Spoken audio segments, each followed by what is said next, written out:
Êtes-vous prêt à voyager des frontières de vos peurs aux limites de vos rêves, à rencontrer des mythes et des légendes, des diables et des anges, à vous laisser conduire sur les chemins de l'étrange? Arcanum Fabulas.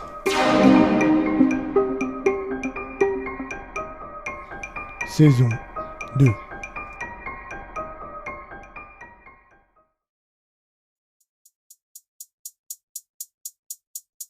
« 1969. La Lande, le Devon, le monstre. Baskerville. Épisode 3.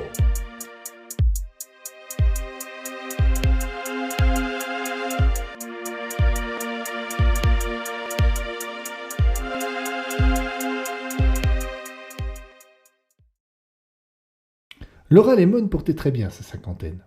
Elle était aidée pour cela par une armée de cosmétiques onéreux, mais dont l'efficacité ne pouvait être remise en cause. Célibataire, sans enfant, son corps n'avait pas subi les agressions des maternités. Elle demeurait svelte et désirable, et c'était la grande fierté de Laura qui, tel un Peter Pan du troisième âge, refusait de vieillir. Les gens du coin étaient unanimes sur le personnage, en façade du moins. Les femmes la trouvaient hautaine, prétentieuse et désagréable. Sans l'exprimer, elle pensait que ce n'était qu'une allumeuse, une femme de mauvaise vie, dont elles espéraient toutefois avoir le physique au même âge.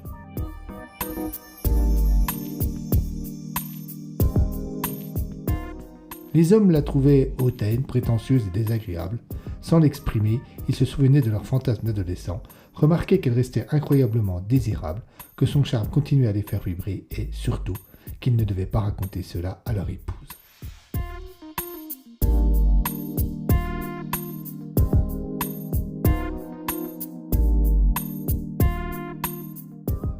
Peu habituée aux coutumes locales, Sir Henry trouvait Madame Lemon juste ennuyante. Tous les jours, depuis l'enterrement de Sir Charles, elle menait au manoir où, comme par hasard, elle le croisait en ville ou sur un chemin des alentours. Le lord, malgré ses habitudes de Yankee, demeurait poli et courtois, laissant à peine paraître une certaine indifférence. Ce détachement agaçait Laura Lemon au plus haut point, car il l'empêchait d'atteindre ses buts, et c'était une chose à laquelle la dame n'était point habituée.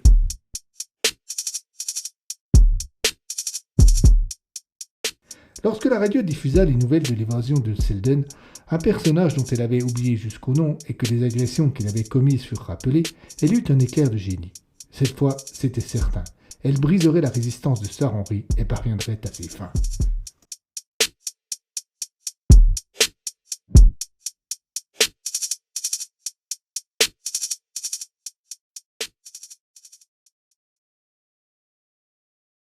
La nuit du professeur Mortimer avait été bercée de cauchemars, de longs moments éveillés à fixer le plafond et de sueurs froides très désagréables. Il n'était parvenu à trouver un sommeil serein que vers 4 heures du matin, au moment où son épuisement était enfin devenu plus fort que ses angoisses.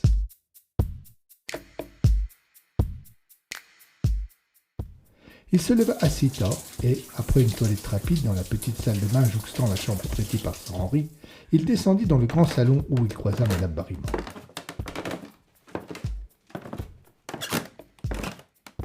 La gouvernante, occupée à épousseter quelques bibelots, tournait le dos au médecin et ne remarqua pas de suite son arrivée.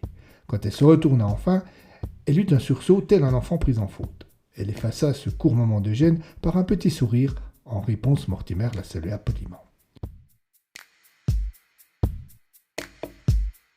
« Alors, docteur, vous avez bien dormi ?»« Non, pas vraiment. » Il s'avança plus en avant dans la pièce et s'installa sur l'un des deux fauteuils.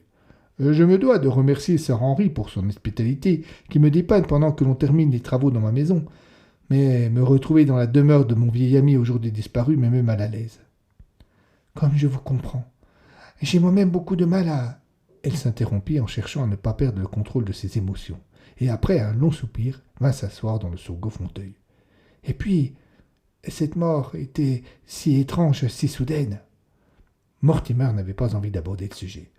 Depuis plusieurs jours déjà, sa raison luttait contre ses émotions pour rejeter au loin cette histoire de chien maudit, et cette bataille n'avait pas besoin de se nourrir de sujets stériles.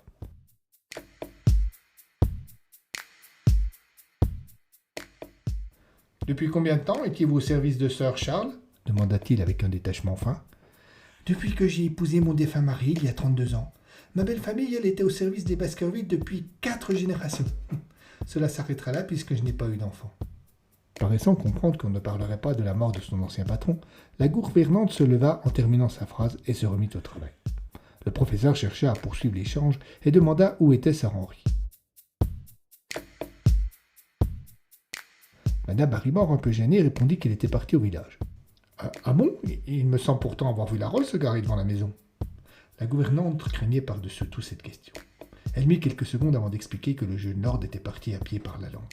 À ces mots, le professeur resta tétanisé. La raison submergée par les émotions, bataille perdue pour la science. Il rattrapa Madame Barrymore par le bras. À quelle heure est-il parti? Vers 7 heures, répondit-elle en se dégageant de l'emprise du médecin. Et il y a plus de 3 heures, pourquoi ne l'avez-vous pas retenu? J'ai essayé, professeur, mais quand j'ai parlé de la légende, il m'a toisé et il a dit « En Amérique, on ne croit pas à ce type de légende. » Il a pris sa veste, a franchi la porte en continuant à rire du plus fort qu'il le pouvait. Le mot légende eut un effet bénéfique sur Mortimer. C'était une légende. Parvenant à surnager un peu par-dessus le flot d'émotions, la raison de l'homme de science fit entendre sa petite voix. Le docteur se calma, se demandant s'il ne devenait pas fou et pourquoi il ne parvenait pas à rejeter simplement cette histoire d'un autre temps. La mort de Churchill était accidentelle, pensa-t-il à haute voix pour s'en convaincre. L'arrivée quelques instants plus tard de Sir Henry sain et sauf fut toutefois un soulagement.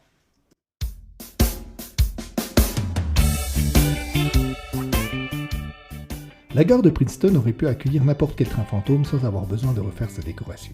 Le guichet unique qui se dressait au milieu du hall, grand comme un salon d'une maison bourgeoise, était habité par un chef de gare hors d'âge, plus préoccupé par la une de son journal que par les personnes qui passaient par là.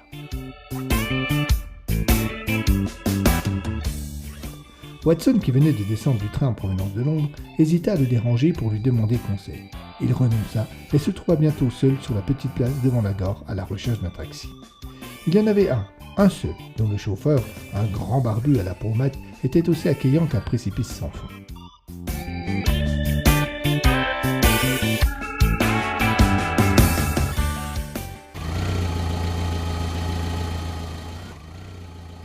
Le premier contact fut assez froid.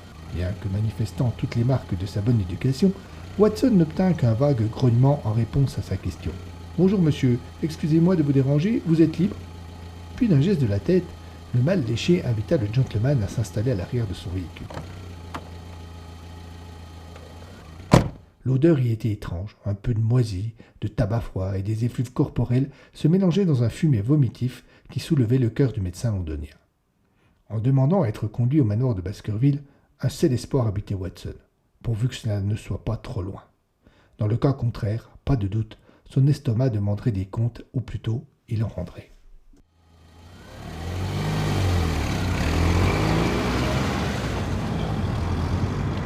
Imitant le bruit si particulier d'une batterie de casserole que l'on rate sur le bitume, le moteur du vieux taxi se mit à tousser sa dose de gaz carbonique et la voiture démarra avec peine. Elle traversa tous les quartiers nord de la ville et quitta cette dernière après avoir longé les murs de la prison. Il roulait maintenant depuis un bon quart d'heure et le chauffeur n'avait encore rien dit. Sa bouche s'ouvrait et se fermait au rythme de la mastication d'un chewing-gum et le bruit si vulgaire de cette activité bovine était la seule conversation du bougre. Le destin voulut que le premier mot civilisé prononcé par l'acariâtre conducteur fût un juron. Ce dernier s'échappa de sa bouche en même temps que son chewing-gum quand il dut freiner brusquement pour obéir à l'ordre gestuel d'un des 4 policemen campés gravement au milieu de la route.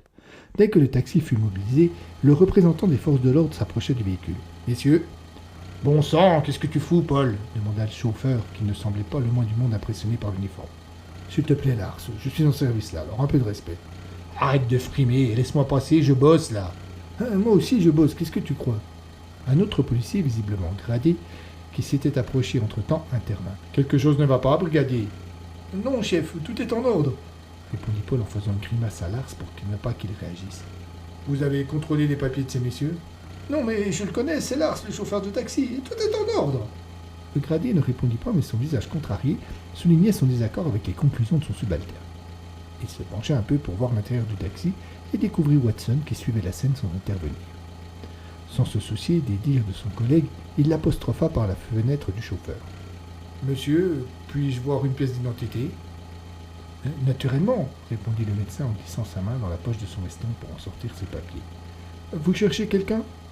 Un prisonnier s'est échappé de la prison de Princeton. Le policier examina les documents. Vous êtes en vacances, docteur Watson? Non, je viens rendre visite à un confrère, le professeur Mortimer. Bien, tout est en ordre, vous pouvez passer.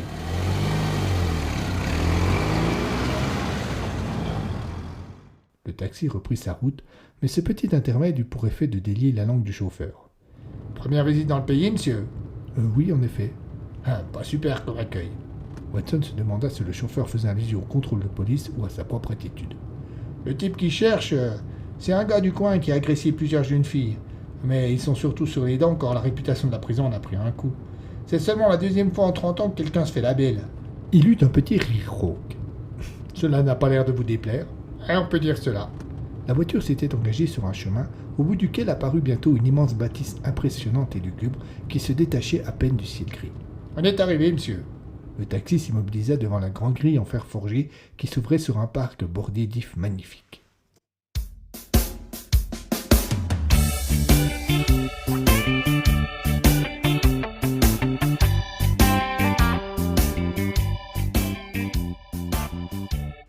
Les retrouvailles entre le professeur Mortimer et son ancien élève furent chaleureuses.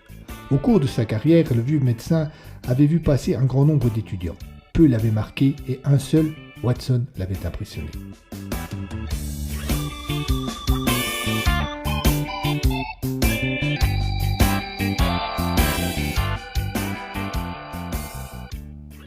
Dès l'obtention de son diplôme, John Watson s'était installé dans un quartier chic de Londres et en quelques mois seulement, il avait acquis une clientèle fidèle.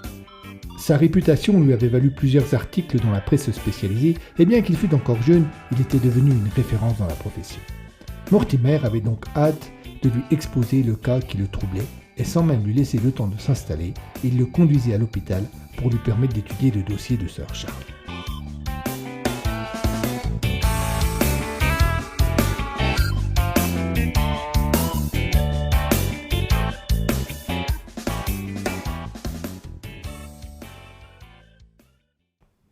Mortimer s'installa sur la banquette qui occupait l'angle de son bureau du Princeton Hospital et laissa Watson s'asseoir à la table de travail sur laquelle tous les documents concernant la mort de Sir Charles l'attendaient.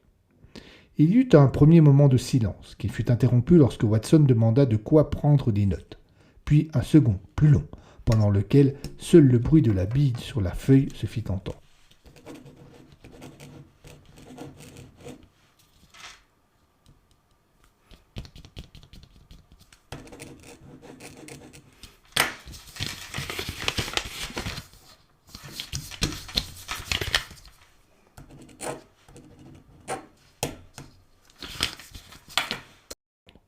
Lorsque le jeune médecin londonien posa enfin son stylo, il poussa un long soupir et se cala au fond du siège.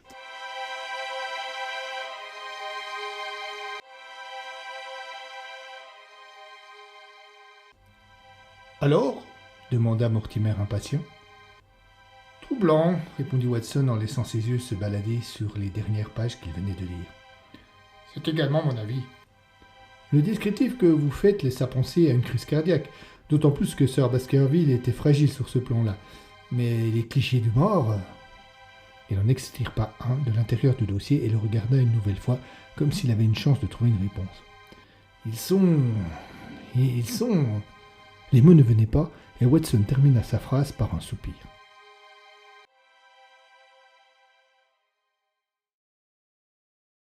Mortimer se leva. Il hésitait entre la satisfaction que son collègue partage ses questions et l'angoisse de ce que ce mystère pouvait signifier. Il hésita un peu, puis se jeta à l'eau. « Bien, vous vous souvenez, dans le courrier que je vous ai adressé, je vous ai parlé d'une légende. »« Et effectivement, » répondit Watson en rangeant la photo et en fermant le dossier. « Voilà venu le moment que je vous en dise plus sur cet aspect de l'histoire. » Il fit quelques pas dans la pièce, comme s'il cherchait un refuge. Finalement, il se planta devant la fenêtre et sans regarder son interlocuteur, il poursuivit. « Il faut que je vous parle du chien des Baskerville. »